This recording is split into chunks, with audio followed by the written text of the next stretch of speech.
자, 여러분 교재에 균형점의 이동 67페이지 한번 보겠습니다.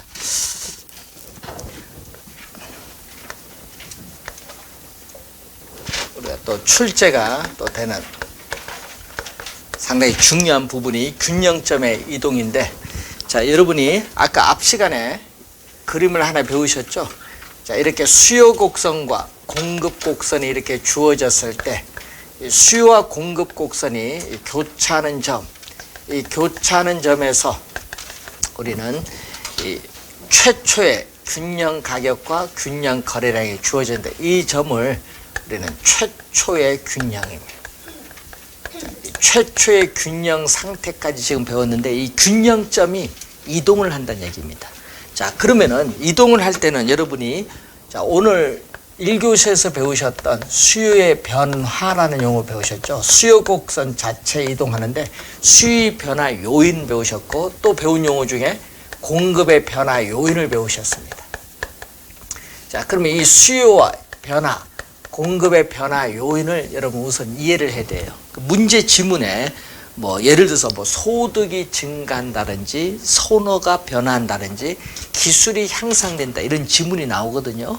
그러면 예를 들어서 소득의 증가가 되면은 수요의 변화거든요. 그럼 수요의 변화가 나오면은 뭐를 하면 돼요? 수요의 변화가 나오면은 수요 곡선 우리가 자체를 이동시키면 되고, 만약에 공급의 변화가 지문에 뜨면은 공급 곡선 자체를 또 뭐 해주면 돼? 이동시키면 돼요. 자, 이동시켜서 이제 뭐를 보느냐? 이 최초의 균형. 이 최초의 균형과 이 새로운 균형이 나타나는데, 이동을 시키면은 이것을 우리는 비교를 해야 돼. 비교. 자, 그러면 한번 볼까요? 자, 예를 들어서 소득의 증가가 나오면 소득은 수요의 변화입니다. 그럼 소득의 증가는 수요 곡선 자체를 이동시키는데 이렇게 우측으로 이동시킨다. 자, 소득의 증가로 인하여 수요 곡선 자체가 우측으로 이동하면요, 이 점, 빨간 선과 공급 곡선이 만나는 점, 이 점이 바로 뭐가 돼? 새로운 균형이 돼요. 자, 그럼 이 점이 새로운 균형인데, 이 최초의 균형과 새로운 균형을 비교해서 보는 거죠. 자, 여러분, 그러면 여러분이 이 점, 최초의 균형이 새로운 균형까지 시간이 경과함에 따라 어떻게 변동하는가, 이걸 분석하는 게 아니라 이 두 점, 단지 최초 새로운 두 점을 비교해서 균형 가격은 최초에 비해서 상승하고 균형 거래량은 최초에 비해서 증가하는데, 이 두 점을 비교해서 우리는 균형 가격과 거래량이 어떻게 변하느냐, 이 비교했을 때 균형 가격과 이 균형 거래량이 최초에 비해서 우리가 어떻게 변동을 하고 있는가, 이걸 분석하는 문제, 요거죠. 결국 요것을 우리는 균형 가격과 거래량 어떻게 변동하냐, 이걸 판단하는 문제를 매년 출제를 하는 겁니다. 중요한 건데, 그러면 지금 비교를 하거든요. 단지 이 두 점을 비교해서 우리가 분석하는 것을 전문 용어로 비교 정하 또는 정태 분석입니다. 자, 비교 정학 정태 분석은 시간을 고려하지 않는 겁니다. 이 점이 시간이 경과함에 따라 새로운 균형으로 이동하는 걸 연구하는 게 아니다. 단지 두 점만 비교해서 균형 가격과 거래량이 어떻게 변동하는지 분석하는 것을 비교 정학 또는 정태 분석이라고 해요. 자, 그러면은 자, 요걸 구하는 문제를 이제 매년 출제를 하는데, 자, 그래서 여러분 교재에 보면 첫 번째가 뭐가 나오죠? 거기 1번에 보면은 공급 곡선은 변화가 없어요. 이 그림처럼 공급 곡선은 변화가 없는데 수요만 이렇게 증가하는 경우도 있고 감소하는 경우도 있어요. 자, 여러분 25회 시험에는 이런 걸 출제했거든요. 자, 25회 시험에 보기 5개가 있는데 5개 다 그림 그려야 되거든요. 그 중에 1번 지문에 이런 게 나왔어요. 25회 시험에. 자, 수요와 공급 곡선이 주어지면 이게 바로 뭐가 돼? 최초의 균형인데, 시험 문제 이렇게 나왔어요. 수요가 감소할 경우, 그럼 수요가 감소하면 수요 곡선 자체가 왼쪽으로 이동을 하는데, 그럼 새로운 균형점에서 균형 가격은 하락하고 거래량은 감소하죠.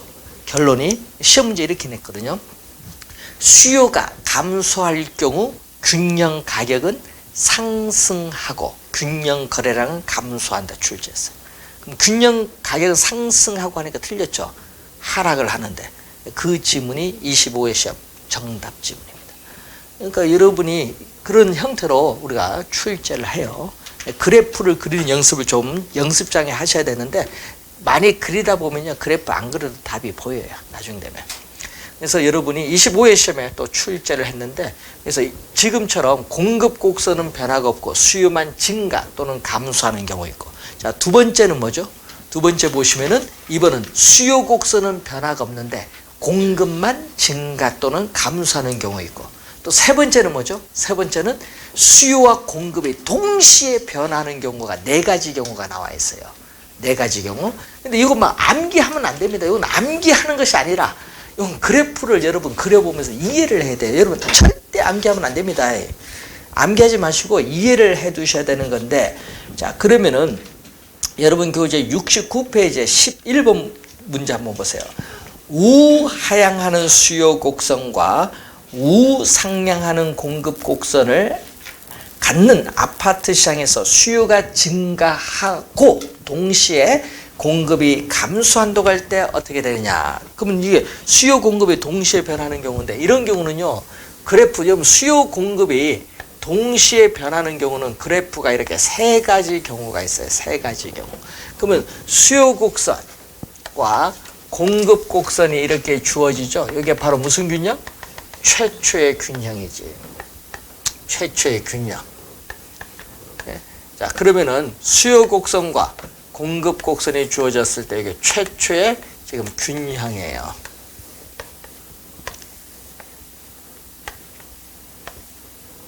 자, 최초의 균형을 보고 있는데 자, 여기서 이제 수요가 뭐한다?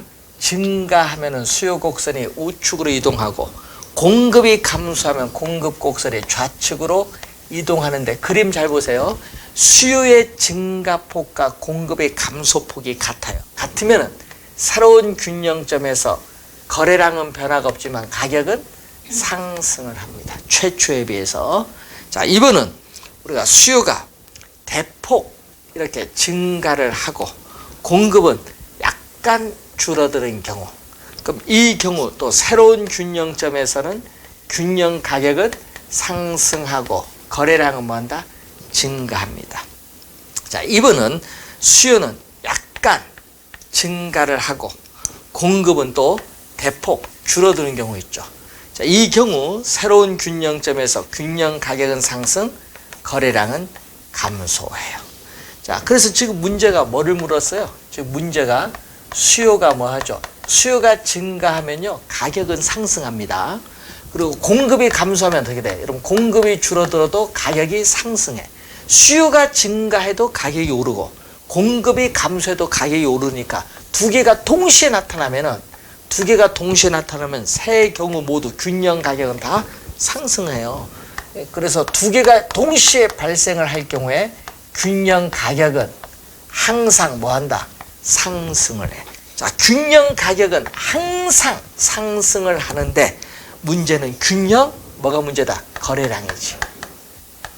자, 균형 거래량은 어떻게 돼요?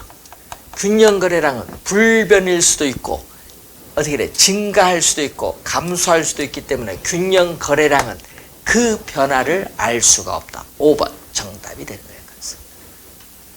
그래서 나중에는요, 여러분이 이런 그림을 3개 다 그려야 되는데 이런 거 그리지 않더라도 나중에 어떻게 요령이 생기면 바로 답이 나와요. 먼저 집에서 이런 그래프를 그려보는 연습을 한번 해보세요. 예? 그러면은 쉽게 빨리 이해가 됩니다. 이건 보는 거와 그리는 거와 다릅니다. 본인이 직접 그려보셔야 됩니다. 자, 여러분 12번 문제 보세요. 아파트 시장의 균형 가격과 거래량 변화에 관한 설명으로 틀린 것.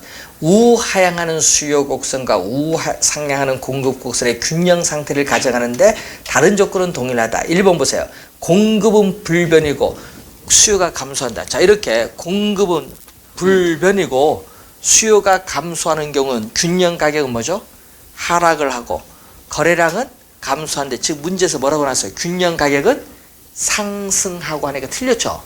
1번이 정답이지. 그럼 여러분 1번이 확실하게 정답이다. 그러면은 2, 3, 4, 5는 읽어볼 필요가 없습니다. 빨리빨리 넘어가야 돼. 1번이 확실히 정답이면은.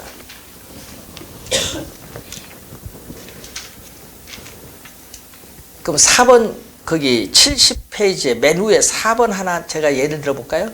공급의 감소가 수요의 감소보다 크다. 그럼 여러분 4번은 제가 그 그림을 하나 예를 들어 줄게요. 이런 것은 그래서 여러분이 문제 주어진 대로 그리면 돼요. 자, 수요와 공급에서 이게 최초의 균형이잖아요. 최초의 균형인데 뭐가 주어졌어요? 4번이 수요의 감소, 공급의 감소가 수요의 감소보다 크죠. 자, 공급의 감소하면요, 공급 곡선이 좌측으로 이동하는데 이 공급의 감소가 뭐보다 수요의 감소보다 큰 경우는 그림 그리면 이렇게 나와요. 그림 그리면 그런 경우는 어떻게 돼? 빨간 것 파란 것 만나는 점에서 균형 가격은 어떻게 돼? 상승하고 균형 거래량은 뭔다? 감소하는 거예요. 균형 가격은 상승하고 균형 거래량은 감소하는 거예요. 4번 맞는 질문이죠.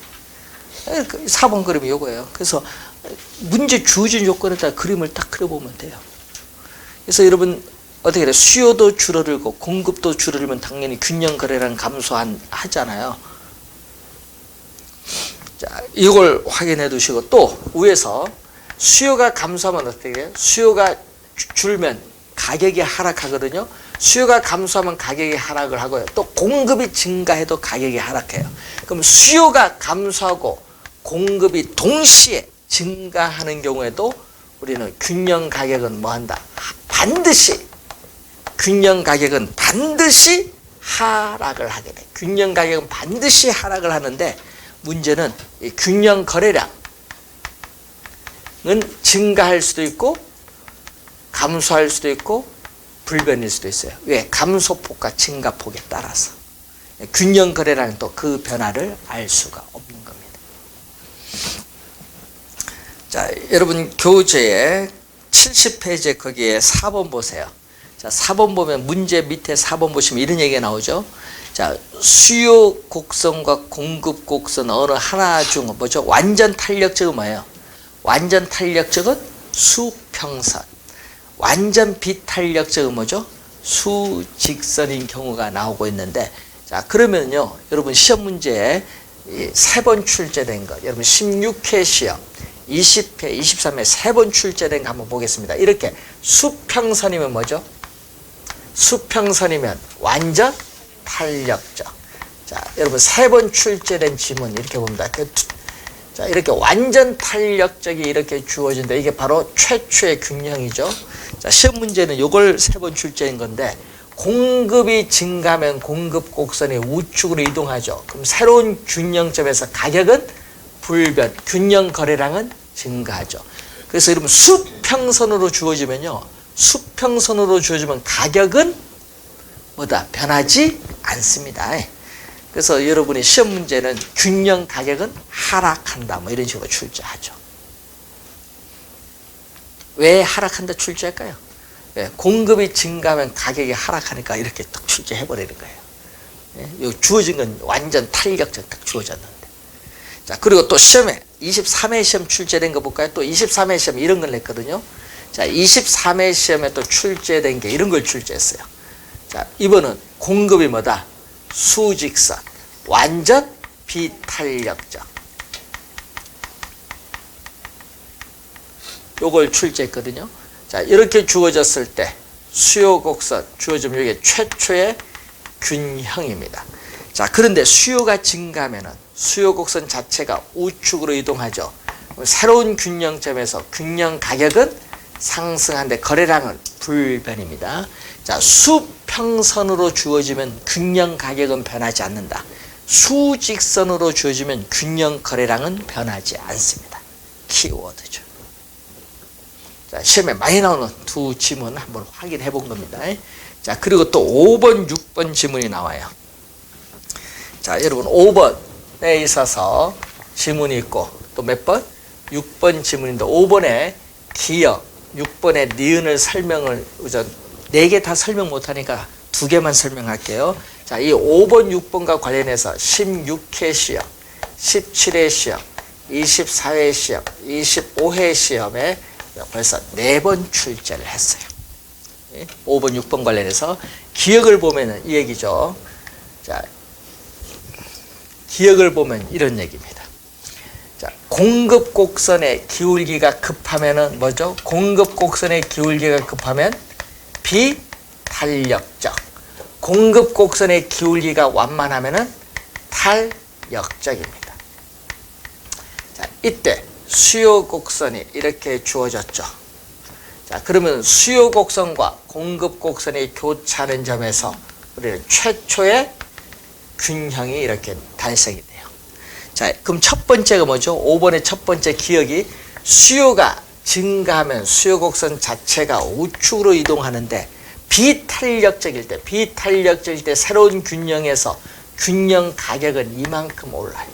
그런데 탄력적은 균형 가격이 새로운 균형에서 균형 가격이 약간만 오르죠. 그러니까 뭐죠? 비탄력적일수록 균형 가격이 탄력적보다 더 많이 오릅니다. 그럼 시험 문제는 계속 이걸 출제하는 거죠. 비탄력적. 포인트가 비탄력적. 비탄력적일수록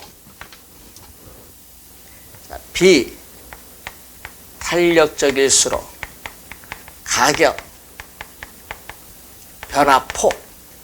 자, 비탄력적일수록 가격의 변화폭은 더 크다. 자, 비탄력적일수록 가격의 변화폭은 이렇게 가격의 변화폭은 더 크다는 것. 비탄력적일수록 가격의 변화폭은 더 크다. 뭐보다? 탄력적인 것보다. 이 지문, 여러분 이 지문을 이해하면요 그래프를 안 그려도 돼요. 그러니까 그래프 그려두는 건 여러분 이해를 돕기 위해서 그리는 거고요. 그래서 여러분이 요게 키워드 지문이에요. 시험에 나올 때 주의 많이 하셔야 돼요. 그래프는 하여튼 여러분은 우리 경제이론의 그래프는요 주관이야. 이 말을 이해하기 위해서 보조 자료입니다. 보조 자료. 그래서 그래프를 보조니까 요걸 이해를 쉽게 하기 위해서 그려드리는 거니까 너무 그래프에 스트레스 받지 마시고 그래서 그렇구나 이렇게 생각을 잘 하면 돼요. 자, 2번은 자 6번에 볼까요? 수요 곡선의 기울기가 급하면 비탄력적. 수요 곡선의 기울기가 완만하면 뭐죠? 탄력적이에요. 탄력적. 공급 곡선은 이렇게 주어지잖아요. 그럼 이 점이 최초의 균형이잖아요. 최초의 균형. 자, 이렇게 주어졌는데 문제는 공급이 감소하면은 공급 곡선 자체가 왼쪽으로 이렇게 이동을 해요.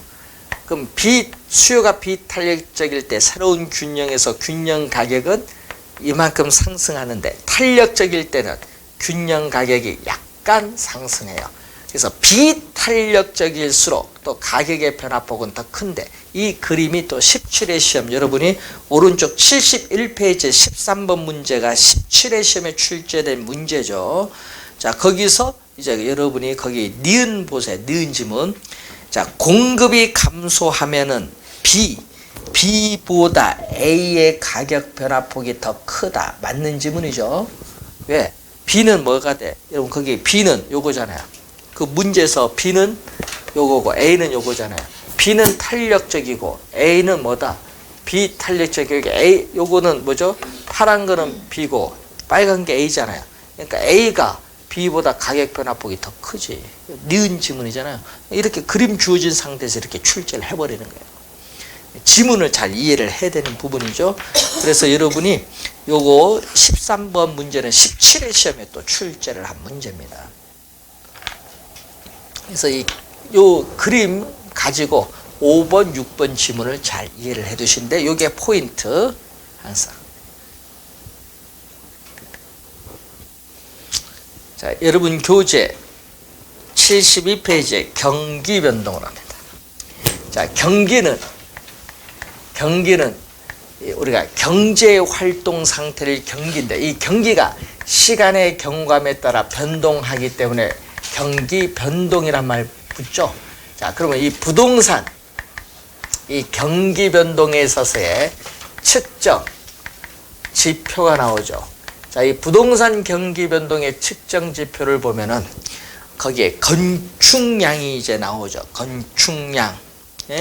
자, 이 부동산 경기 변동의 측정 지표 73페이지에 그 밑에 보시면은 측정 지표가 나오는데, 자, 우선은 실물 변수가 있고 우리가 화폐로 표시된 이 명목 변수가 있는데, 이 실물 변수에는 우리가 공급을 나타내는 지표가 있고 이 수요가 나타내는 지표가 있어요. 자, 이 공급 지표 중에 대표적인 게 바로 우리는 건축량입니다. 건축량. 자, 이 건축량을 파악을 할 때는 이 신축이나 증축 등의 허가 면적을 알면은 앞으로 미래의 건축 경기가 어떻게 변동할 것인가를 예측할 수 있기 때문에 상당히 중요해요. 그런데 문제는 항상 여러분 건축량이 많아져도 미분양 재고량이 많아지면은 경기 좋다고 말할 수 없거든요. 그래서 이 건축량을 파악을 할 때는 이 미분양 상태의 재고량이 증가하느냐 감소하느냐 증감에 유의하여 파악을 해야 됩니다. 자, 그 지문 벌써 2번 최근에 또 출제했고요. 수요 지표로서는 대표적으로 뭐가 있죠? 수요 지표로서는 거래량이 있겠죠. 자, 주택 거래량이 일반적으로 많으면 호경기, 주택 거래량이 적으면 일반적으로 불경기인데, 자, 여러분 거래량이 많은지 적은지를 알려면 어떻게 해야 되냐? 자, 여러분 작년 2015년도가 2006년 이후에 부동산 거래 건수가 어떻게 돼? 최고예요. 10년 동안 최근에. 예? 그럼 많은지 적은지 어떻게 하느냐? 부동산 거래하면은 내 것 만들어낼 거냐? 등기를 해야지. 그래서 부동산 등기소에 가면은 등기 신청 건수가 있잖아요. 등기 실적. 또 부동산 거래를 하면 세금 내야 돼요.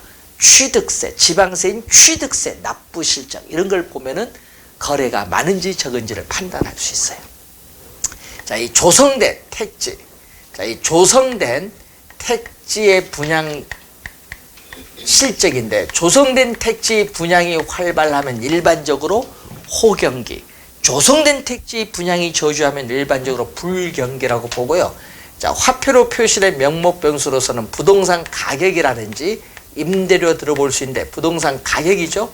자, 실제 건축량의 생산과는 무관하게 단지 부동산 가격만 오른다고 해서 부동산 경기가 좋다고 말하는 것은 잘못된 개념이다. 틀린 개념.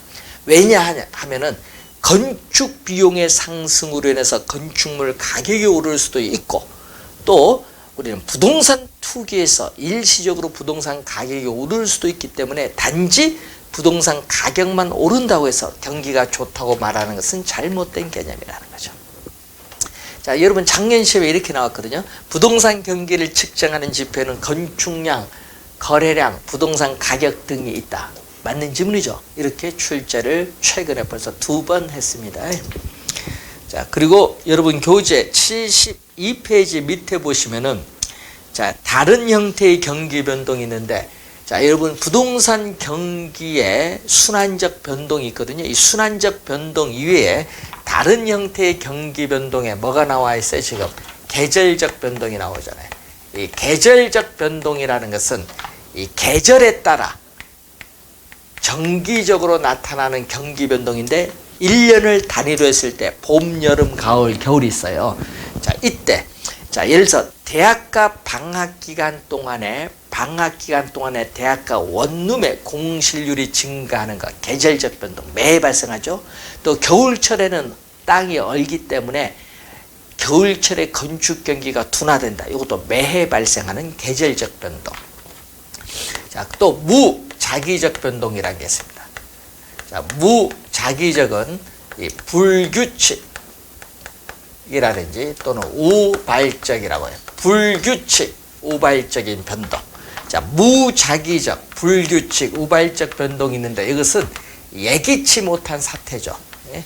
자, 여러분 정쟁이나 혁명, 폭동 등의 예기치 못한 사태, 또 지진이나 홍수 등에 있어서의 자연재해라든지 또는 정부의 급격한 부동산 정책의 변화 같은 예기치 못한 사태로 인해서 나타나는 비주기적인 비순환적인 경기 변동을 무작위적 변동, 그리고 50년 이상에 있어서의 일반 경제에 나아가는 방향과 일치하는 장기적 추세적인 변동이 있는데, 자, 그래서 부동산 경기 변동은 순환적 변동 외에 이런 변동이 있는데, 또 시험 지문에는 작년에도 또 이거 나왔죠. 자주 나와요. 요 두 개는. 요 두 개는 좀 신경 써야 됩니다. 사례도 많이 나오기 때문에 확인 좀 해 두셔야 됩니다. 자, 70. 우리가 4페이지 밑에 가면은 부동산 경기 변동의 특징이 나오죠. 자, 이 부동산 경기 변동의 특징. 자, 이 부동산 경기 변동의 특징을 공부할 때는 일반 경기 변동과의 차이점을 늘 고려해야 됩니다. 자, 부동산 경기 변동의 특징은 일반 경기 변동과의 차이점을 고려해서 특징을 파악을 해야 되는데, 자, 변동의 주기가 나오죠. 자, 이 변동의 주기를 보면요, 부동산 경기 변동의 주기는 약 17년에서 18년의 주기를 가져요. 약 17년에서 18년의 주기. 왜냐하면 영국의 학자인 한센, 이 한센에 있어서의 건축 순환 주기를 의미하는 개념이고, 일반 경기 변동의 주기는 기업의 설비 투자의 변동이 원인이 돼서 나타나기 때문에 약 8년에서 10년 정도 걸려요. 약 8년에서 10년. 자, 그렇기 때문에 이 부동산 경기 변동의 주기, 이 부동산 경기 변동의 주기는 일반 경기 변동의 주기에 비해서 약 2배 정도 길다. 자, 부동산 경기 변동의 주기는 일반 경기 변동의 주기에 비해서 약 2배 정도 길다라는 중요한 특징이 나타납니다. 약 2배 정도 길다. 자, 그리고 작년 시험에 또 정답으로 물었던 이 변동의 진폭이 있습니다. 변동의 진폭. 자, 작년 시험에 또 26회 시험에 정답 지문으로 물었습니다. 자, 그럼 변동의 진폭은 이런 의미거든요. 경기 추세선에서, 자, 이게 계속 이렇게 반복이 되는데, 이 점이 경기의 뭐죠? 우리는 정점, 정상이고, 이 점이 경기의 바닥, 저점이 되겠죠. 자, 이때 정점과 이 저점 사이의 길이를 경기 변동의 진폭이라고 해요. 자, 그래서 여기는 뭐죠? 일반 경기의 호경기, 호황, 여기는 후퇴, 여기는 내려가는 정점을 통한 불경기, 불황, 여기는 회복이죠. 다시 호경기로 가는데, 이때 호경기에서 다시 호경기로 접어드는 이 한 사이클을 경기 변동의 주기라고 합니다. 자, 그러면 일반 경기는 어떻게 돼요? 일반 경기는 호경기의 가격 상승폭이 어떻게 돼요? 이 정도인데, 부동산에 있어서는 일반 경기에 비해서 호경기의 가격 상승폭이 크기 때문에 일반 경기보다 정점은 더 높아요. 또 부동산 경기는, 불경기는 또 가격 하락폭이 크기 때문에 일반 경기보다 저점은 더 이렇게 깊게 나타나죠. 따라서 부동산 경기 변동의 진폭, 이렇게 부동산 경기 변동의 진폭은 일반 경기 변동보다 크게 나타난다. 작년 시험에 부동산 경기 변동의 진폭은 일반 경기 변동보다 작다로 출제했어요. 자, 진폭이 큰 이유는 뭐죠? 바로 부동산 경기 변동이 일반 경기 변동에 대응하여 민감하게 작용하지 못하기 때문, 타성의 작용 때문에 그렇다. 뭐 이런 얘기겠죠. 자, 변동의 대칭성을 보면은, 자, 변동의 대칭성은 이런 형태가 되겠죠. 자, 여러분이 바닥을 통해서 이런 형태가 우리가 나오는데, 자, 이게 정상이죠. 자, 이 바닥을 통해서 이 가격이 오르는 요까지 국면을 경기 변동의 우리가 확장 또는 팽창 국면이라고 해요. 확장, 팽창 국면이고, 여기서 요까지는 바로 수축 또는 위축 우리가 국면이다 이렇게 보시면 돼요. 자, 이때 바닥을 통해서 올라가는 국면은 회복 시장의 국면이고, 자, 일반 경기에 호우 경기에 해당하는 국면은 부동산 경기는 상향 시장의 국면, 정점을 통해서 내려오는 후퇴 시장의 국면, 이래 일반 경기에 불경기에 해당하는 하향 시장의 국면인데, 자, 이런 변동을 뭐죠? 이게 되풀이돼서 이렇게 반복이 되잖아요. 이런 변동을 우리는 뭐라고 하냐면 순환적 변동이죠. 자, 이 순환적 경기 변동은 지금 이 4개의 순환 국면이 계속 되풀이돼서 반복이 되죠. 이 4개의 순환 국면이 되풀이돼서 지금 반복되고 있다. 자, 그러면은 자, 요 관련해서 어떻게 돼요? 회복 시장 변동의 대칭성을 보면요. 회복 시장은 이렇게 느리게 진행이 되고 후퇴 시장은 빠르게 진행이 되기 때문에 이 점선을 통해서 오른쪽이 왼쪽보다 경사가 더 급하거든요. 좌우 점선 좌우 비대칭이에요. 그래서 우경사 비대칭의 구조를 갖는다. 변동의 대칭성을 보면은 우경사 비대칭의 구조를 갖는다 이렇게 보고요. 자, 그리고 75페이지에 보시면은 거기에 5번에 중간에 5번에 자, 부동산 경기 변동은 이 순환적 변동 위에도 계절적, 무작위적, 장기적 변동이 혼합되어 나타나기 때문에 주기의 순환 국면이 불분명하고 뚜렷하지가 않습니다. 일정하지가 않다. 이 지문이 또 3번 정도 최근에 또 출제된 지문이죠. 5번이. 자, 그리고 6번 보시면은 이 전체적으로 볼 때 부동산 경기는 일반 경기에 시간적으로 뒤지는 경향, 시간적으로 뒤지는 경향은 후행하는 경향, 후순환적 경향인데 이것은 주거용, 상업용, 공업용 등 각 부문별 특수순환의 가중평균치적인 성격을 가지고 있기 때문에 그렇습니다. 가중치를 비해서 평균을 구하기 때문에 그렇다. 그런 내용이죠. 자, 그리고 부동산 경기는 국지적, 지역적으로 나타나기 시작해서 부동산 경기에 붐이 발생하면은 광역적, 전국적으로 확산되는 경향이 있어요. 자, 그리고 타선 기간이 있거든요. 여러분, 부동산 경기 변동은 타선 기간이 길다라는 중요한 특징이 있어요. 자, 타선 기간이 긴데 타선 기간은 뭐냐? 부동산 경기의 변동이 일반 경기 변동에 뒤지는 시간차인데 우리나라는 평균 2년 정도 뒤에 나타나요.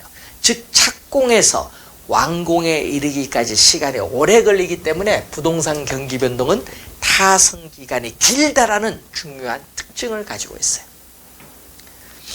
자, 그리고 최근에 여러분 21회부터 여러분 20회, 21회, 22, 24, 24, 25, 26이 나오잖아요. 최근에 시험에 보면요. 정답 지문을 계속 어디서 묻냐 하면 순환적 변동의 순환 국면에서 정답을 계속 묻고 있어요. 그래서 여러분이 올해도 좀 신경을 쓰셔야 될 부분이죠. 75페이지에 중간에 자, 순환적 경기 변동의 각 순환 국면의 특징을 보는데 하향 시장을 보면은 자, 후퇴 시장이 지속적으로 하강해가는 국면의 시장이에요.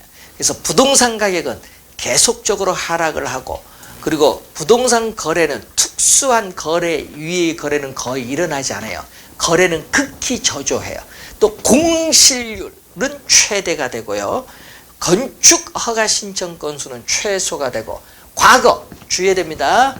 과거의 거래 사례 가격은 현재 새로운 거래에 위에 있으니까 상한선. 또 경기에 불황에 약한 부동산 규모가 큰 호화주택은 불경기의 가격 하락폭이 크기 때문에 하향시장 국면에서 특히 타격이 크게 나타납니다. 자, 그러다가 가격이 점점 하락을 하다가 저점에서 중단돼서 상승하는 회복시장으로 접어들면요. 회복시장은요. 공실률, 공가율이 감소하고 건축 허가 신청 건수 증가하고 건축 자재 수요도 증가하고 부동산 가격도 서서히 상승하기 시작하고 고객이 중개업소를 찾는 빈도도 많아지면 회복시장의 국면으로 접어들었다 볼 수 있어요. 그래서 회복시장에서는 가격이 서서히 오르기 때문에 부동산에 대한 투기적 요소가 개입되기 쉬운 국면의 시장이고, 부동산 거래는 서서히 활기를 띠기 시작하면서 개별적인 부동산별로 회복되는 것이 일반적 형상인데, 과거의 거래 사례 가격은 현재 새로운 거래에 비슷하면 기준가격, 밑에 있으면 하한선이 되겠죠. 자, 이 가격이 지속적으로 상승하는 상향시장에 접어들면은 모든 부동산에 대한 거래가 가장 활발하게 이루어지고, 공실률은 최소, 건축허가 신청 건수는 최대가 되고, 상향시장 시계열상 마지막 부분에서는 후퇴시장으로 넘어갈 가능성을 내포하고 있는 국면의 시장인데, 자, 이 지문이 4번 출제했어요. 22회, 23회는 정답 지문, 또 25회, 또 작년 26회 또 출제를 했는데 중요한 지문이죠. 자, 상향시장에서 과거의 거래 사례 가격은 현재 새로운 거래, 밑에 있으니까 뭐죠? 하한선, 하한가격. 이걸 벌써 4번 최근에 출제됐습니다. 상당히 많이 출제합니다. 자, 그러다가 어떻게 돼요? 요 부글에서는 또 21회와 25회 출제된 지문이 있어요. 2번. 뭐냐? 부동산 가격이 확장 국면에서는 오르기 때문에 매도자는 거래를 뒤로 미루려고 하고 매수자는 거래를 앞당기려고 하다 보니까 부동산 중개 전문 활동에서 누가 있어야 거래가 이루어지죠? 매도자가 있어야 거래가 이루어지니까 매도자가 중시되는 시장이 형성이 돼요. 그리고 정점을 통해서 내려오면 거래는 한산하고 가격은 하락을 하는데, 과거의 거래 사례 가격은 현재 새로운 거래 기준 가격 또는 상한선, 기준 가격 또는 상한선인데 25회 시험은요 상한선을 하한선으로 출제했어요. 25회 시험 정답 지문이었습니다. 자, 그리고 이쪽에서는 가격이 하락을 하죠. 그렇기 때문에 여기서는 어떻게 돼?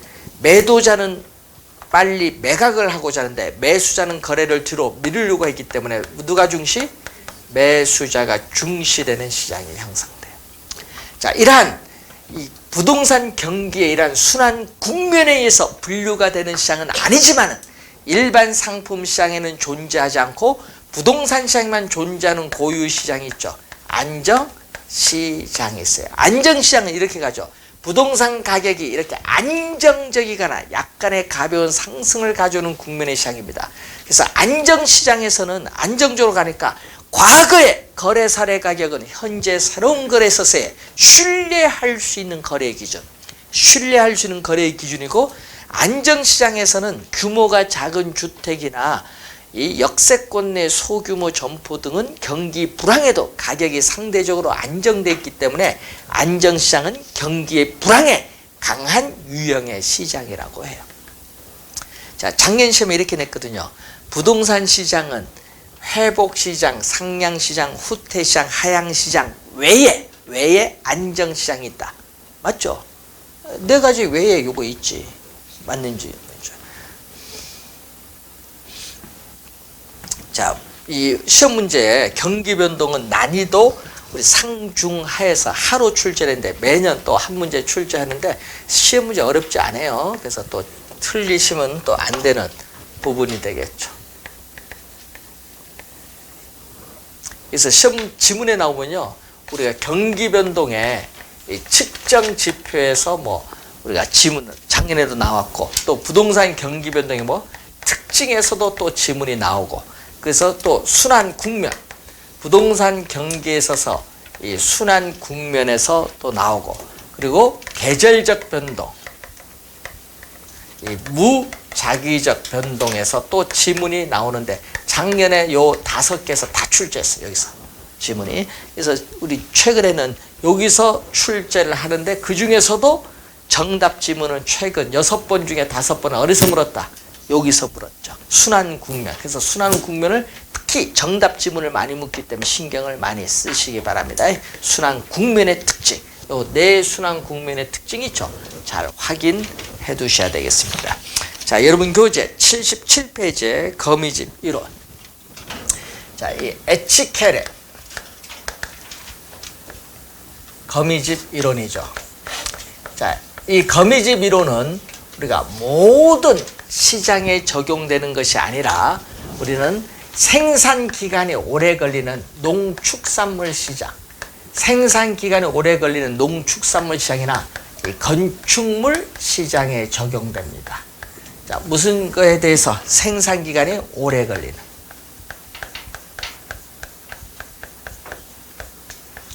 그래서 이 농축산물 시장이나 건축물 시장에서의 뭐죠? 불균형 상태. 불균형이라는 건 뭐죠? 수요량과 공급량이 같지 않으면 불균형. 그럼 수요량과 공급량이 같으면 뭐죠? 균형. 그럼 이 불균형 상태가 이 균형 상태로 뭐죠? 조정되는 과정을 뭘로? 시간의 경감에 따라 어떻게 변동하느냐. 이걸 동태. 자, 여러분 아까 정태도 배웠는데 이거는 동태는 시간의 경감에 따라 변화하는 과정을 분석한다.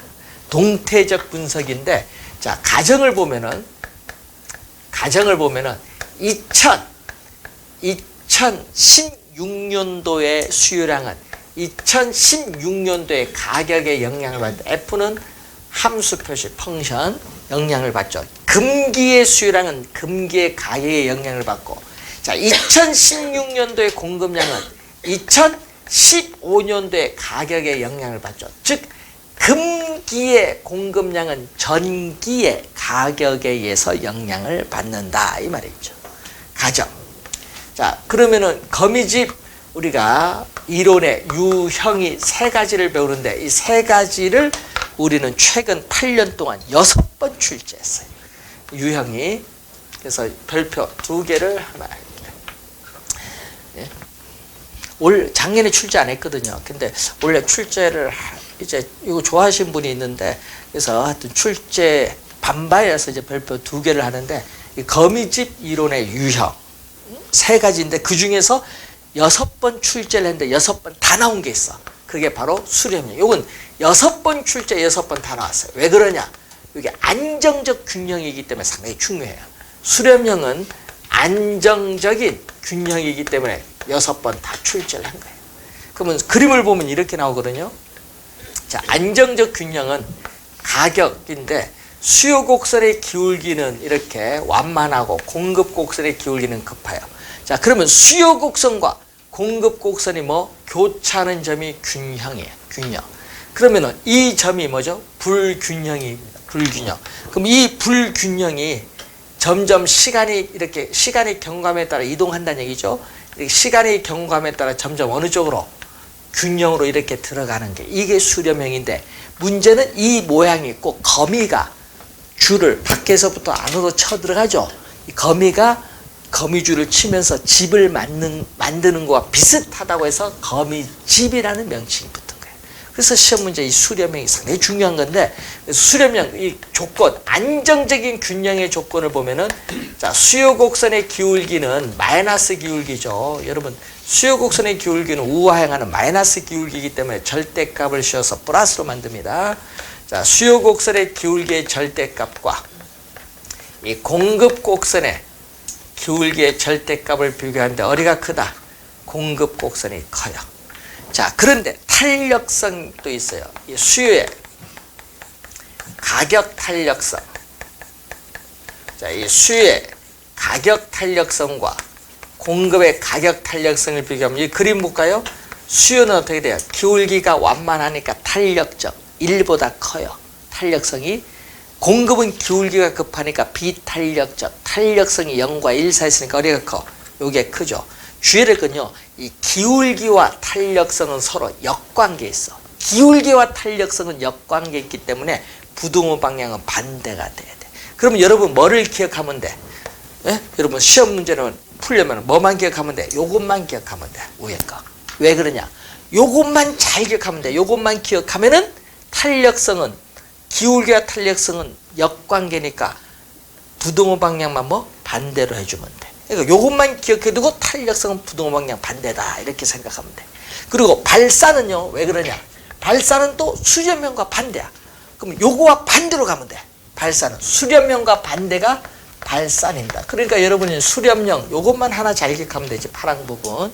그럼 발사는, 우리 발사는 불안정적 균형입니다. 발사는 우리가 안정적인 균형인데 이런 의미죠. 그래프를 보면은 수요 곡선의 기울기는 급하고 공급 곡선의 기울기는 이렇게 완만해요. 자, 이런 형태에서 그림이 이렇게 가거든요. 자, 이 점이 시간이 경과함에 따라 이런 식으로 점점 밖으로 계속 이렇게 빠져나가는 게 발산형. 안으로 안 들어가요. 자, 이런 경우인데 그러면 이 경우에 수요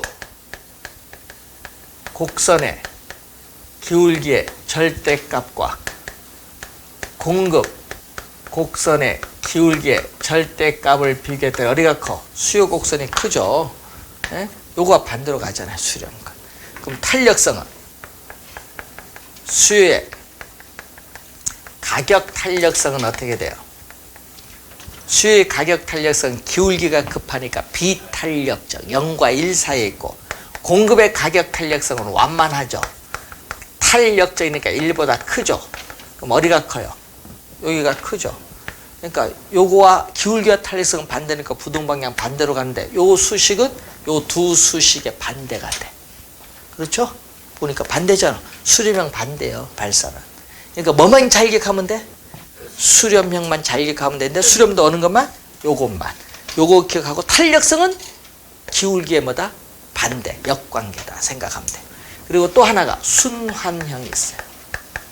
자, 여러분 24회와 25회는 수렴형 우리가 순환형을 추출했고 그리고 우리가 9회라든지 20회, 21회는 또 수렴형 발산형을 또 출제했어요. 그러니까 돌아가면서 이제 나오는 건데 순환형은 뭐죠? 수렴형은 계속 나오는 거고 순환은 이런 형태. 자, 순환은 자, 이 점이 시간이 경과함에 따라 점점 이렇게 점점 가는 거. 계속 이게 순환하는 형태가 순환형. 자, 그럼 순환형의 형태는 수요 곡선의 기울기의 절대값과 공급 곡선의 기울기의 절대값이 서로 뭐 할 때? 같을 때 순환형. 자, 요 유형 출제할 수도 있기 때문에 별표 2개를 가지고 좀 우리가 한번 확인을 해 두시면 좋겠다 하는 그런 부분입니다. 자, 15번 문제로 갑니다. 다음과 같은 거미집 이론에 따를 경우에 우리가 A, B 부동산 모형을 묻는 건데 A 부동산 보세요. 수요 곡선의 기울기가 얼마? 수요 곡선의 기울기가 마이너스 0.3 여기네요. 마이너스 0.3 요거 마이너스 0.3 절대값은 0.3이고 공급 곡선의 기울기는 얼마? 0.7. 그럼 어디가 커? 여기가 크죠? 그러니까 무슨 형태? 수렴형. A는 수렴형. B는 요거죠? B는 수요 곡선의 기울기 마이너스 0.5 절대값 하면 0.5고 여기도 0.5니까 같죠? 같으니까 순환형. 그래서 정답은 1번이 정답이죠. 자, 이런 문제 틀리면 안 되죠. 그런데 여러분이 거기에 봤더니 또 문제가 있어. 16번 문제 보세요. A와 B 부동산 시장의 함수 조건 하에서 가격 변화에 따르는 동태적인 장기 조정 과정을 설명한 거미집 이론의 모형 형태인데, 자, A는 뭐가 나오죠? 자, A 부동산 시장을 봤더니, 자, A 부동산 봤더니 이 P는 얼마? 이 P는 500 마이너스 QD. QD는 수요량이에요. 수요량. 자, 그러면 여기 보세요. Y축은 뭐죠? 가격. X축은 수요량입니다. 그래서 여러분이 이것을 하면은 P가 Y축이거든요. Y축이니까 얼마? P1이고는 양변을 2로 나눠주니까 250 마이너스 2분의 1 QD. 요게 X축, 요게 Y축. 그러면은 X축, Y축 앞에 있는 요거 있죠? 요 X축 앞에 있는 요게 바로 뭐가 돼? 기울기가 되네. 기울기예요. 예? 1차 함수에서 이게 y 이꼴 a 플러스 bx에서 앞에가 기울기를 잘 알아야 돼. 그러면 b는 어떻게 돼? 저 a의 그 뒤에 3p는 얼마 이번은? 3P는 얼마? 300 플러스 얼마? 4QS. S는 공급이잖아요. 또 양변을 뭘로? P 앞에 1로 만들어서 양변을 3으로 나눠주니까 100 플러스 얼마? 3분의 4 QS. 요거는 X축, 요거 Y축. 또 앞에 있는 요게 3분의 4가 바로 뭐다? 공급 곡선의 기울기. 그럼 수요 곡선의 기울기 얼마? 자, 수요 곡선의 기울기의 절대값과 공급 곡선의 기울기의 절대값 비교했는데 어디가 커? 2분의 1과 3분의 4, 3분의 4 크죠? 그럼 수요 곡선의 기울기 절대값보다 공급 곡선의 기울기 절대값이 크니까 뭐죠? A는 무슨 형태? 수렴형이야. A는 수렴형이야. A는 수렴형이다. 자, 그럼 B는 어떻게 돼? PD 꼴은, 자, B는 어떻게 나와요? B는 PD 꼴은 얼마? 400 마이너스 2QD. 그러면은 P는 Y축, QD는 X축인데 앞에 나온 요가 뭐가 돼? 요 마이너스 2가 기울기. 자, 수요 곡선의 기울기 마이너스 2고 공급은 어떻게 나와요? 이 P는 100 플러스 4QS인데 양변을 2로 나눠주니까 50 플러스 얼마? 2QS. 여기에 X축, Y축일 때 또 앞에 나온 여기에 기울기. 자, 얼마? 여기에 수요 곡선의 기울기 마이너스 2의 절대값, 공급 곡선의 기울기 플러스 2의 절대값 같네요? 같으니까 뭐죠? 순환형. 여러분 우리가 6번 문제가 25회 2년 전에 출제됐을 때 난이도 상 어려웠던 문제입니다. 왜 어려웠느냐? 문제는 기울기를 못 찾아서 어려워. 기울기를 못 찾아서 어렵던 거야. 문제가. 다 잊어버린 거야, 기울기. 여러분, 우리가 수학에 보면은 우리가 1참수 y 이꼴 ax 플러스 b일 때 요건 x축이고 요건 y축이잖아요. y축 여기 있다. 요 앞에가 요게 기울기거든요. 근데 요 x축이 qd, qs가 x축이고 p는 y축인데 그 앞에 있는 숫자가 기울기라는 걸 몰라서 틀려요. 그래서 여러분 기울기를 잘 알아야 풀 수 있는 문제.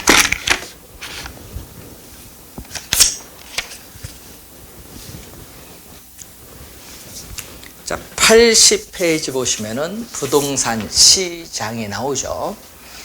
자, 이 부동산 시장인데 이 부동산을 사고자 하는 수요와 부동산을 팔고자 하는 공급이 만나서 가격이 형성되는 장소입니다. 즉 안정근 교수는 이렇게 얘기를 하죠. 부동산의 양, 부동산의 질, 부동산의 위치 등 여러 가지 측면에서 보았을 때 유사한 부동산에 대해서 가격이 균등해지는 경향이 있는 지리적 구역을 우리는 바로 부동산 시장이다. 자, 그리고 또 보이스라는 학자가 나오죠. 이건 2년 전에 출제했어요. 부동산 권리의 교환, 또 상호 유리한 교환으로서의 가액을 결정, 또 공간 배분, 또는 공간 이용의 패턴, 유형 및 또 의도된 상업 활동을 하는 장소를 부동산 시장, 보이스라는 학자의 이 정의를 또 시험 문제에 25회 2년 전에 또 출제를 한번 했어요. 지문에. 뭐 개념 묻는 건 거의 맞아요. 지문은 개념 묻는 건 틀리지 않습니다. 자, 그러면은 우리가 이제 부동산 시장 제 2장인데, 자, 여러분이 우리 경제 이론은 지금 오늘 배우신 수요 공급에 의해서 균형 가격 결정, 경기 변동 배우셨는데, 자, 시험 문제 우리가 출제가 6문제, 5문제죠. 5문제 되는 부분을 배웠어요. 오늘 저번 주에 3부분. 경제 이론 5문제 출제되는 부분 배웠는데, 그래서 8문제 우리가 지금 20% 정도 이제 출제된 부분을 배운 겁니다.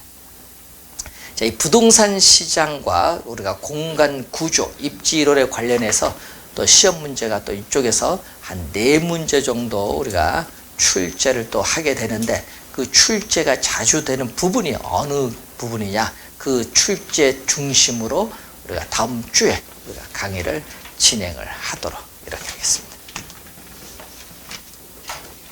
자, 오늘 배운 거 집에서 그래프 연습 좀 하시기 바라고요. 우리가 다음 주에는 2장부터 진행하도록 하겠습니다. 수고 많습니다. 안녕히 가십시오.